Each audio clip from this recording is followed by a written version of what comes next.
नमस्कार। आजकल चर्चा चल रही है वन नेशन वन इलेक्शन की, और ये स्लोगन कोई और नहीं ला रहा, भारतीय जनता पार्टी ला रही है, जिसका पहले ही स्लोगन रहा है one nation one language one religion one सब कुछ। और उनको लगता है कि जितनी यूनिफॉर्मिटी होगी उतनी यूनिटी होगी, और ऐसा नहीं है। अब उनका जोर वन नेशन वन इलेक्शन पे है। वन नेशन वन इलेक्शन आखिर क्या है? वन नेशन वन इलेक्शन है कि आपके जितने भी एक फेडरल स्ट्रक्चर में अगर पार्लियामेंट्री इलेक्शंस होती हैं, लोकसभा की इलेक्शंस होती हैं, और रियासती चुनाव यानी विधानसभा के चुनाव वो अलग से होते हैं, वो सब एक साथ होने चाहिए। ये अलग अलग नहीं होने चाहिए। और कोई वजह नहीं है इसकी वो दे पाते जो सिर्फ यूनिफॉर्मिटी की बात करते हैं, वननेस की बात करते हैं। दूसरी वजह वो कहते हैं कि ये कॉस्ट इफेक्टिव रहेगा। अगर कॉस्ट इफेक्टिव की वजह देखी जाए तो पिछली जो पार्लियामेंट्री इलेक्शंस हुई थी वो 7 फेजेस पे 40 दिन लंबी खींची हुई चली आई, जो कि पहले इस तरह से कभी नहीं हुआ था। क्या वो कॉस्ट इफेक्टिव था? क्या उस पे नेशन के रिसोर्सेज ज्यादा खर्च नहीं हुए थे? क्या लोगों का वक्त ज्यादा बर्बाद नहीं हुआ था? और कॉस्ट इफेक्टिव वजह होना जरूरी नहीं है किसी भी लोकतांत्रिक प्रक्रिया के लिए। इलेक्शन एक बहुत बड़ी बड़ी लोकतांत्रिक प्रक्रिया है, और इसकी बुनियाद उसी पे होनी चाहिए कि इसमें डेमोक्रेटिक कंटेंट किस तरह से बेहतर हो सकता है, डेमोक्रेसी इससे किस तरह से बेहतर हो सकती है। वन नेशन वन इलेक्शन की बात तो करते हैं बीजेपी वाले, लेकिन बीजेपी गवर्नमेंट के जो एक्शंस हैं वो इसके बिल्कुल उल्ट हैं, और उस पार्टी की हिपोक्रेसी की पुष्टि करते हैं। अभी हाल ही में देख लीजिए जो असेंबली इलेक्शंस अनाउंस किए कश्मीर के और हरियाणा के। तो सिर्फ कश्मीर और हरियाणा में क्यों, महाराष्ट्र और झारखंड में असेंबली इलेक्शंस को क्यों पोस्टपोन कर दिया गया? क्या वजह थी? उससे पहले जब डिलिमिटेशन की बात हुई तो जम्मू कश्मीर को सिंगल आउट क्यों किया गया, और एक डिलिमिटेशन कमीशन बिठाई गई 2020 में, जबकि एक कोविड चल रहा था, और 2022 में उसकी रिपोर्ट आई। वो बीजेपी को किस तरह से फेवर करती है उस दिशा में हम नहीं आज जा रहे, लेकिन डिलिमिटेशन जो जम्मू कश्मीर में थी वहां पे सिंगल आउट करके जम्मू कश्मीर को डिलिमिटेशन करवाई गई, जबकि पूरे देश भर में इस पे एक फ्रीज मेंटेन है 2026 तक। जम्मू कश्मीर का 2019 से पहले अपना आईन था, अपना संविधान था, और वहां पे भी वहां की जो असेंबली थी उन्होंने ये फैसला किया कि क्योंकि एक वजह है, एक मेन एक साइंटिफिक बुनियाद है कि डीलिमिटेशन को फ्रीज किया गया है 2026 तक, कि nation wide population growth and population patterns को स्टडी करके डीलिमिटेशन की जाए। तो उन्होंने भी फैसला लिया कि जम्मू कश्मीर में भी डीलिमिटेशन जो है वो 2026 तक स्थगित रहेगी।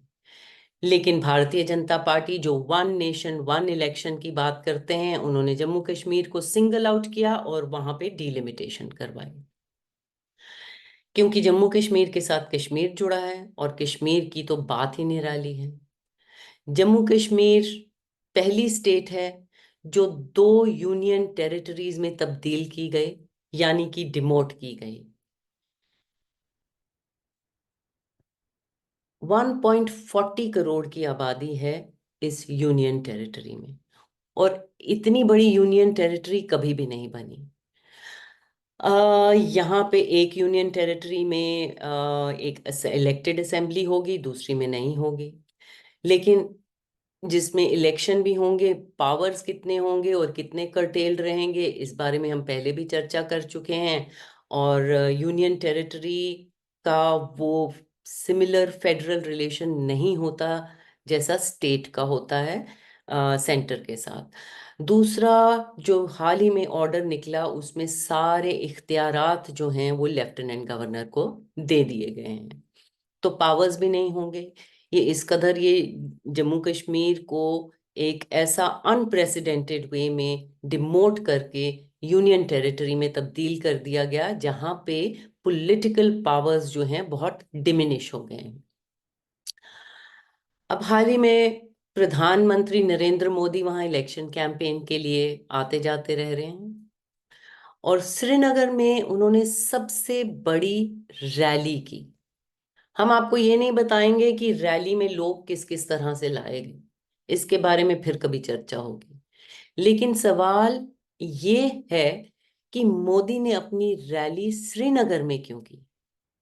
बीजेपी के तो वहां चंद ही कैंडिडेट हैं पूरी वादी में, और खास रेकनिंग में भी नहीं है किसी रेस में, तो फिर वहां जाकर अपना वक्त क्यों बर्बाद किया? पार्लियामेंट्री इलेक्शंस जब हुई थी तो मोदी और अमित शाह का ओपन नारा था, ओपन ऐलान था कि प्रॉक्सी पार्टीज को आप वोट दें, जो बीजेपी की प्रॉक्सी पार्टीज हैं, और नेशनल कॉन्फ्रेंस और पीडीपी को वोट ना दें। अब की बार तो वो नारा भी नहीं था। श्रीनगर की घाटी में आखिर उन्होंने क्या कहा और क्यों वहां पे आए? उन्होंने मोटा मोटा वही कहा जो वो कहते ही आए हैं। उन्होंने तीन खानदानों को की नुक्ताचीनी की, उनको जिम्मेदार बिठाया कि कश्मीर में जो कुछ बुरा आज तक होता आया है वो उनकी वजह से हुआ। उन्होंने नौजवानों के उत्साह की बात की कि इलेक्शन में वो बढ़ चढ़ के हिस्सा ले रहे हैं, वो बहुत अच्छी बात है और वो मेरी वजह से हो रहा है। और अपने अचीवमेंट्स को बहुत बढ़ा चढ़ा के दिखाने की कोशिश की। उन्होंने कहा बेरोजगारी यहाँ पे नहीं है, यहाँ के हालात बदलते हुए आ रहे हैं। इसमें नई बात कुछ नहीं उन्होंने कही, ये चीजें तो वो बाकी मंचों से भी बोलते आ रहे हैं।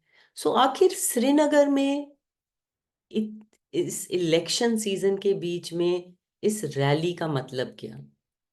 क्या स्टेज श्रीनगर में था लेकिन निशाना और ऑडियंस दूर कहीं बैठी थी? क्या वो ऑडियंस जम्मू में बैठी है? क्या वो ऑडियंस हरियाणा में बैठी है? और शायद क्या वो ऑडियंस महाराष्ट्र में भी बैठी है, जहां अभी इलेक्शन शुरू नहीं हुए? बीजेपी इलेक्टोरल पॉलिटिक्स की मैनेजमेंट पर काफी माहिर है, और मोदी भी समझते हैं कि ऑप्टिक्स का एक बहुत बड़ा रोल होता है इलेक्टोरल पॉलिटिक्स में। कश्मीर एक बहुत बड़ा रोल प्ले करता है बीजेपी के इलेक्शन नैरेटिव में, और आज की बात नहीं है, हमेशा से करता आया है।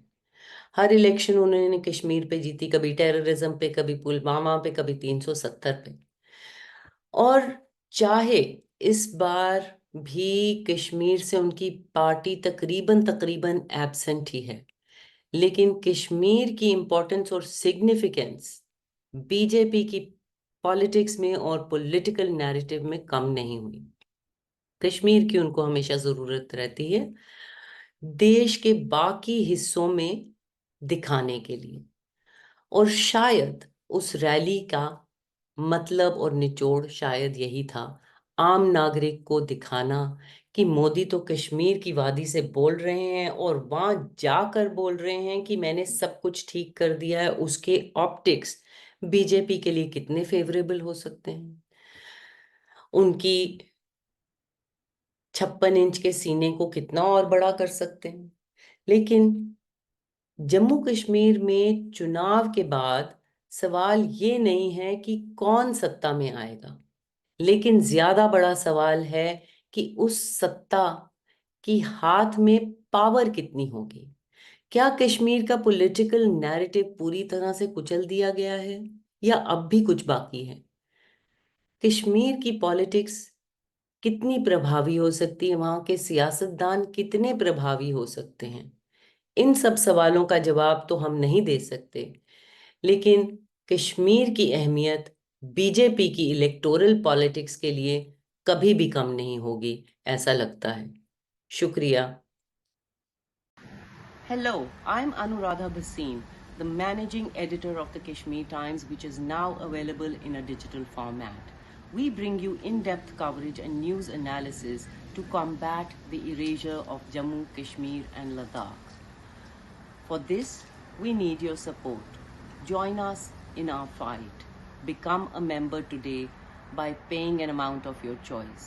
also subscribe to our YouTube news channel and our newsletter for free. Thank you.